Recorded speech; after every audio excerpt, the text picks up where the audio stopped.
मेरे प्यारे बच्चे, आज का संदेश कुछ खास है। इसे ध्यान से सुनना मेरे बच्चे। जिस व्यक्ति से तुम खुलकर दिल की बातें करना चाहते हो बच्चे, जिसे तुम प्रेम देना चाहते हो बच्चे, जिसे तुम अपना साथ देना चाहते हो, जिसे तुम अकेलेपन से निकालना चाहते हो, उस व्यक्ति से वार्तालाप की शुरुआत आने वाले 1-1.5 महीने तक तो तुम्हें ही करनी होगी। दरअसल उस व्यक्ति के जीवन में जो घटित हुआ, जिसके बारे में तुम्हें अच्छे से सब कुछ पता है बच्चे, और कहीं ना कहीं वह घटनाएं हुई, इसीलिए तुम अब साथ भी देना चाहते हो। तो वह घटनाएं उस व्यक्ति को इतना तोड़ गई हैं, इतना तोड़ गई हैं कि वह व्यक्ति अभी ना कुछ समझ नहीं पा रहा है। उसे यह भी समझ नहीं आ रहा कि उसे कितना बुरा लग रहा है इन चीज़ों का, और इसीलिए अभी वह व्यक्ति खुद से शुरुआत तो नहीं करेगा बच्चे। लेकिन हाँ, तुम समय समय पर शुरुआत करते रहोगे तो उस व्यक्ति को तुम्हारा साथ अच्छा लगेगा, और तुम्हारे अंदर जितना प्रेम है जो तुम देना चाहते हो, जिसका वह भी हकदार है बच्चे, तभी वह उसे पाएगा। तुम्हें बार बार मैं स्वप्न दर्शन में भले ही खुद सामने नहीं आ रहा हूँ, लेकिन कुछ संकेत दे रहा हूँ बच्चे। अगर वह 1 बार या 2 बार हुआ होता तो तुम उसे 2 पल को चलो नज़रअंदाज भी कर देते, लेकिन 1 से 2 महीने के भीतर ही इतने बार एक ही तरह के सपन का आना, इसका निश्चित कोई मतलब है। इस संकेत को समझ की कोशिश करो, और इस संकेत को ना एक किसी सही व्यक्ति से पूछो जो सपन के बारे में समझ पाता हो। ऐसे किसी व्यक्ति से पूछो, थोड़ा ढूंढने पर मिल जाएगा बच्चे। और जब तुम्हें पता चले ना उसका मतलब, तो उसी हिसाब से तुम कार्य करो। तुम्हारी कई सारी ऐसी इच्छाएं हैं, और कई गुना ज़्यादा तुम्हारे अंदर ऊर्जा भी है बच्चे, जो तुम सही दिशा में नहीं जा पा रहे हो, जिसके कारण तुम बहुत चिंतित रहते हो, और ये चिंता हर दिन प्रतिदिन बढ़ती जा रही है। इसके पीछे का कारण भी मैं ही हूँ। मुझे पता है ना कि किस जगह पर तुम हाथ रखोगे तो वह सोने में परिवर्तित हो जाएगा। तो उस जगह पर, उस ओर मैं तुम्हारी दृष्टि खींचना चाहता हूँ बच्चे।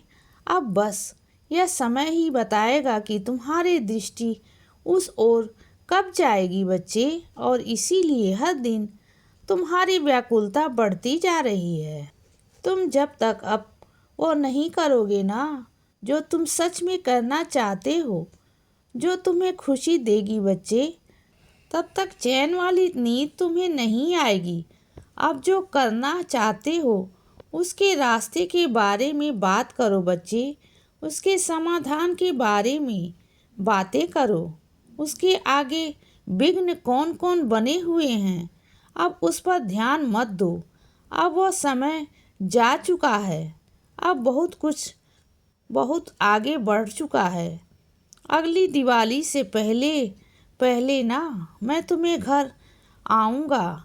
अब तक तुम्हारे घर में किसी तस्वीर या किसी मार्बल के रूप में, मूर्ति के रूप में, किसी न किसी रूप में आया हूँ, लेकिन अब की बार जिस अलग अलग तरह के रूप में आऊँगा ना, उसकी तुमने अब तक कल्पना नहीं की है। वह कोई तस्वीर या कोई मार्बल की मूर्ति नहीं होगी बच्चे, वह एक अलग ही रूप होगा, वह एक अलग ही तरीका होगा जो तुमने अभी तक कल्पना भी नहीं किया है। लेकिन वह इतना सुंदर, इतना अद्भुत होगा ना कि जिसे तुम अपने समक्ष रख कर ढेर सारी बातें कर सकोगे बच्चे, और रात की नींद चैन वाली ले सकोगे। अभी तुम देखते जाओ, और भरी सभा में तुमने जो भी सोचा था जिसको बोलने का, वहाँ जाकर कुछ बातों को तुम बोलना भूल गए बच्चे, क्योंकि वह बातें मैं नहीं चाहता था कि तुम बोलो, इसीलिए तुम भूल गए बच्चे। तुम अपनी मर्जी से कुछ नहीं भूलते, तुम्हारी मर्जी से कुछ नहीं होता। जो होता है वो मेरी मर्जी से। तुम खुश रहो, हमेशा आगे बढ़ने के बारे में सोचो। लेकिन पता है, जो व्यक्ति सिर्फ धन कमाने के बारे में सोचेगा ना कि मुझे सिर्फ इन इन संख्याओं के में धन कमाना है, वह व्यक्ति सफल नहीं हो सकता।